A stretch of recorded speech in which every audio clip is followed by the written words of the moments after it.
For a long time, I've been playing video games, and horror games have always fascinated me. I can safely say that there are a few titles that elicit an emotional response in the player as you are playing these horror games. Most rely on jump scares and gore. Most horror titles are not a memorable experience. Among the games that do capture the essence of horror, one alone stands out. I invite you to spend a short time together exploring the town of Silent Hill through the eyes of James Sunderland. In this episode of What Makes This Game Great, we will unmask the elements that put Silent Hill 2 in the league of the best games ever created. Silent Hill 2 was developed by Konami's famous Team Silent and was released for the PlayStation 2. Team Silent got its name when Konami put together underperforming individuals and mandated them two tasks: create a game like Resident Evil, and be quiet and don't bother anyone. Of course, the result was the first Silent Hill game. As soon as the game was a success, work commenced on its follow-up. I think this story is amazing. Putting a bunch of underperforming people on the same team and they come back with 4 awesome games, including Silent Hill 2, one of the best games ever made. Silent Hill 2 uses tank controls, and the combat is not its strong suit. It works well enough for the game, and of course, combat isn't the reason you play Silent Hill 2.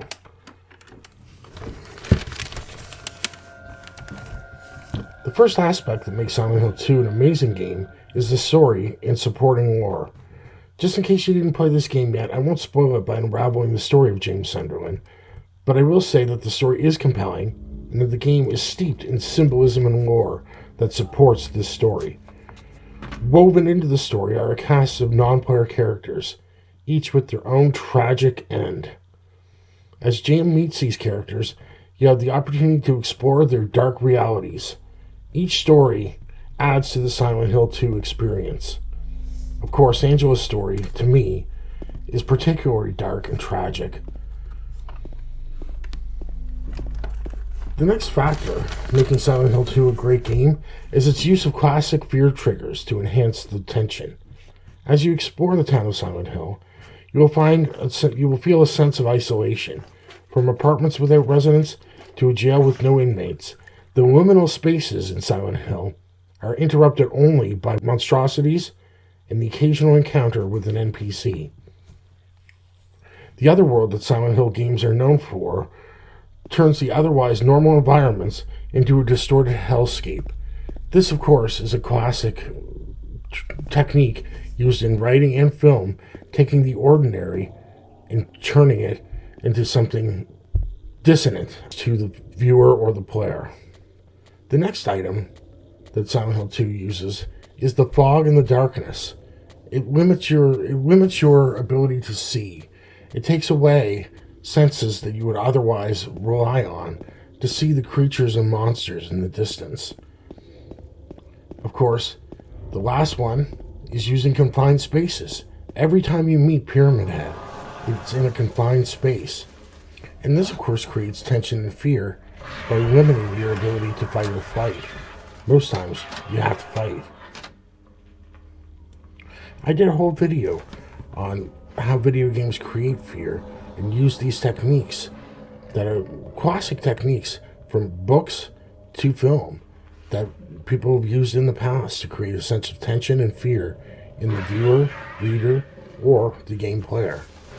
Silent Hill 2 makes use of these all, and while doing so, it creates tension and releases tension. Creates tension, releases tension.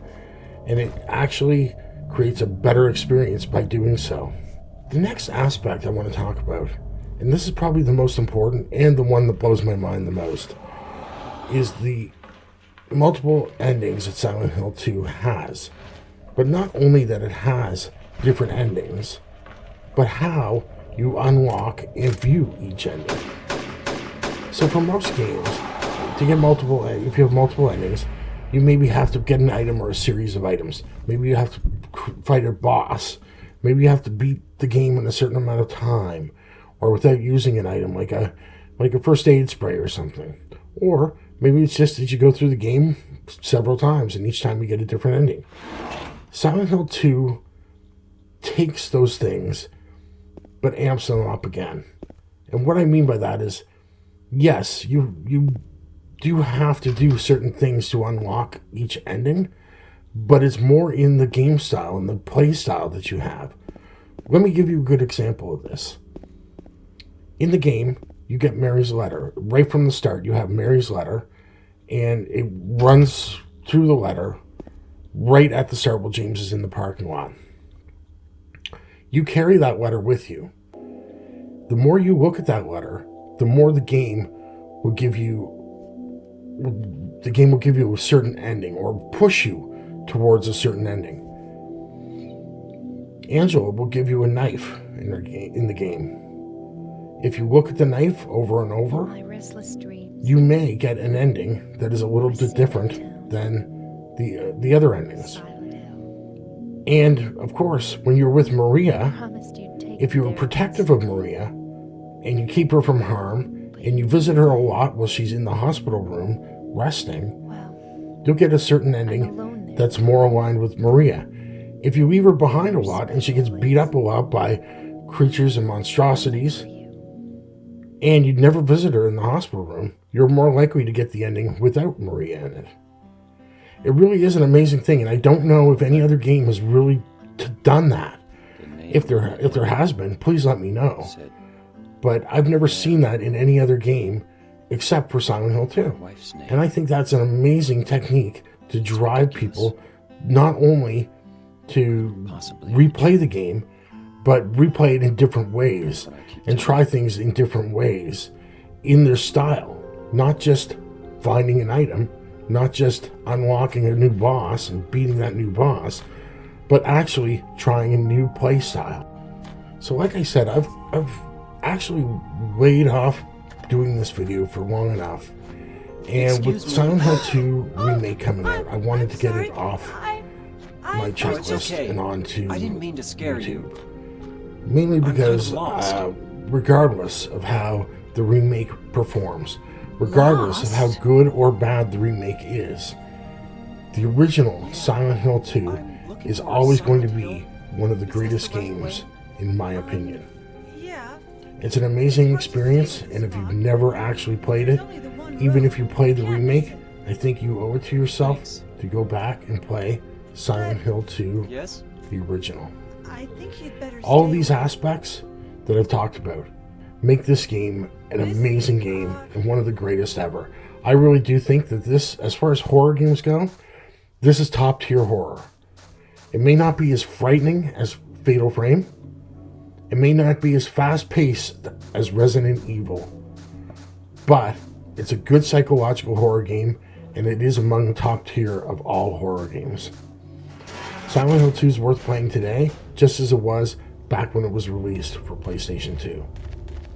Anyway, thank you for watching the video. Tell me what you think about Silent Hill 2, and tell me what you think about the video. Please leave a comment, and if you like this video, please let me know by hitting the like button. I have no way of knowing if people like the video, except for that like button. So I appreciate it, and thank you very much. Have a great day.